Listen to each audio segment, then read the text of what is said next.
Hello guys, welcome back to my YouTube channel S T things and gaming. मैं हूं आपका दोस्त और होस्ट शिवांशु पांडे। आज मैं आपको इस वीडियो में बताऊंगा कि कैसे हरद्रोही शहर बना हरदोई और क्यों मनाई जाती है होली। तो चलिए शुरू करते हैं बिना किसी देरी के। बहुत समय पहले हमारे यहाँ एक राजा हिरण्यकशिपु राज करते थे, जिन्होंने ब्रह्मा जी की तपस्या करने से बहुत सारे वरदान प्राप्त किए हुए थे। जैसे उन्हें ना कोई घर में मार सके, ना उन्हें कोई बाहर मार सके, और ना वो शस्त्र से मरे, नाश से, ना नर से, ना नारी से। इसी प्रकार के वरदान से वो उन अपने आप को अमर समझने लगे थे और उन्हें इस बात का घमंड हो चुका। विष्णु जी के विद्रोही होने के कारण उन्होंने अपने नगर में विष्णु जी की पूजा वर्जित करवा दी थी, परंतु प्रजा उनसे छुप छुप के विष्णु जी की पूजा किया करती थी। कुछ समय बीतने के पश्चात उनके घर में एक पुत्र ने जन्म लिया, जिसका नाम प्रहलाद रखा गया। एक समय की बात है, जब प्रहलाद की माता उनको आंगन में खिला रही थी, तब विष्णु जी और नारद जी आपस में वार्तालाप कर रहे थे कि प्रभु, आपने ये कैसी माया रची है। आपने अपने विद्रोही के घर में अपने ही भक्त को जन्म दिलवाया है। अब उस पर कैसे विपदा आएगी और कितने संकट आएंगे। आपने यह सब जानते हुए भी अपने भक्त को उसके घर में जन्म दिलवाया है, तो आप इसका कारण मुझे भी समझाइए ना प्रभु, मैं बड़ा उत्सुक हो रहा हूँ। नारद जी का ऐसा कहने पर विष्णु जी बोले कि नहीं, बस अभी मैं तुमको कुछ नहीं बताऊंगा। समय बीतता जाएगा और तुमको खुद स्वयं सब कुछ पता चलता जाएगा।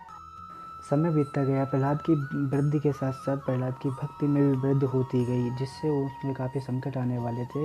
ये सब विष्णु जी को ज्ञात था। गुरुकुल से शिक्षा प्राप्त करने के पश्चात जब प्रहलाद अपने घर वापस लौटे, तब उनके पिता ने उनसे पूछा कि पुत्र, तुमने गुरुकुल में क्या शिक्षा प्राप्त की। तो उन्होंने बताया कि मैंने भगवान विष्णु के प्रति निष्ठा और सच्ची भावना से पूजा करने की शिक्षा प्राप्त की है, कि भगवान विष्णु ही जगत के कर्ता धर्ता हैं। और प्रहलाद के ऐसा कहने पर उनके पिता महाराज हिरण्यकशिपु ने उन्हें गोद से उतार दिया और उनसे कहा कि तू सुधर जा, वरना मैं तुझे अत्यधिक कठिन दंड दूंगा, जिससे तुझे बहुत ही पीड़ा होगी। तब प्रहलाद बोले कि भगवान विष्णु के भक्तों को चिंता करने की कोई आवश्यकता नहीं होती। कण कण में विष्णु हैं और सभी में विष्णु है, तो मुझे आप दंड नहीं दे सकते हैं। चाहे तो आप प्रयत्न करके देख लें, क्योंकि मैं भगवान विष्णु की शरण में जा चुका हूँ। ऐसा सुनने पर वह हिरण्यकशिपु ने अपने सैनिकों को बुलाया और कहा, इस मूर बालक को मेरी आंखों के सामने से ले जाकर सांपों से भरे हुए बागीचे में जाकर फेंक दो, जिससे इसकी मृत्यु हो जाए। सैनिक आज्ञा पाकर प्रहलाद को उसी बागीचे की तरफ ले जाने लगे जहाँ बहुत सारे सांप थे।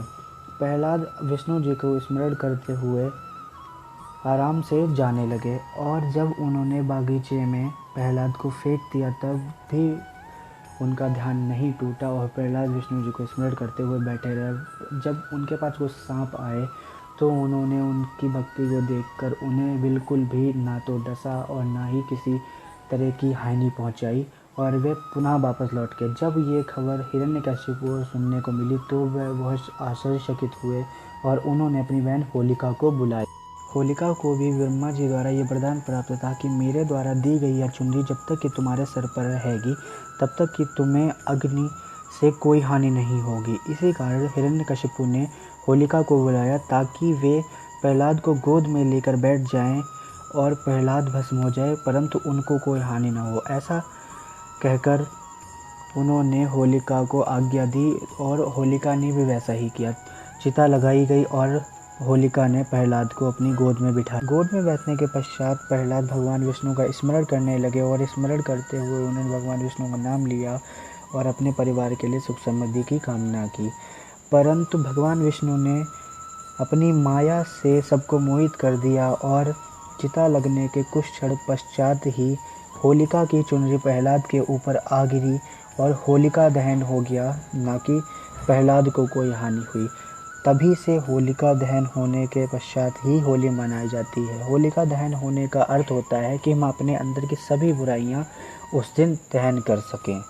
अपनी प्रिय बहन की इस प्रकार में देखने के पश्चात हिरण्यकशिपु क्रोध से और भी कुपित हो रहा। उसने प्रहलाद को महल के एक स्तंभ को गर्म करवा के उसी से बांध दिया, परंतु प्रहलाद को वो बिल्कुल भी गर्म ना लगा। हिरण्यकशिपु के पूछने पर प्रहलाद ने जवाब दिया कि इसमें भी विष्णु हैं और मैं उन्हीं से इस समय लिपटा हुआ हूँ। प्रहलाद के ऐसा कहने पर हिरण्यकशिपु बोला, अगर इसमें भी विष्णु है तो मैं आज विष्णु का भी नाश कर दूंगा।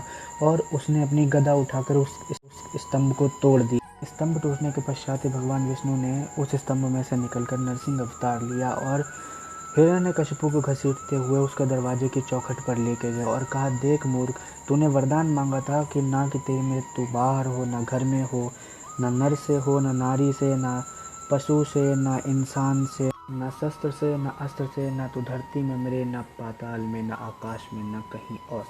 तो अब देख मैं तुझे कैसे मृत्यु प्रदान करता हूँ। और इतना कहकर भगवान नरसिंह ने उसको अपनी जंघा पर पटक दिया और उस नाखूनों से उसका पेट फाड़ दिया और उसको उसी समय मृत्यु प्रदान कर दी। हिरण्यकशिपु का नाश होने के बाद सभी देवताओं ने भगवान नरसिंह की पूजा अर्चना की और प्रहलाद को भगवान नरसिंह ने अपनी गोद में खिलाया।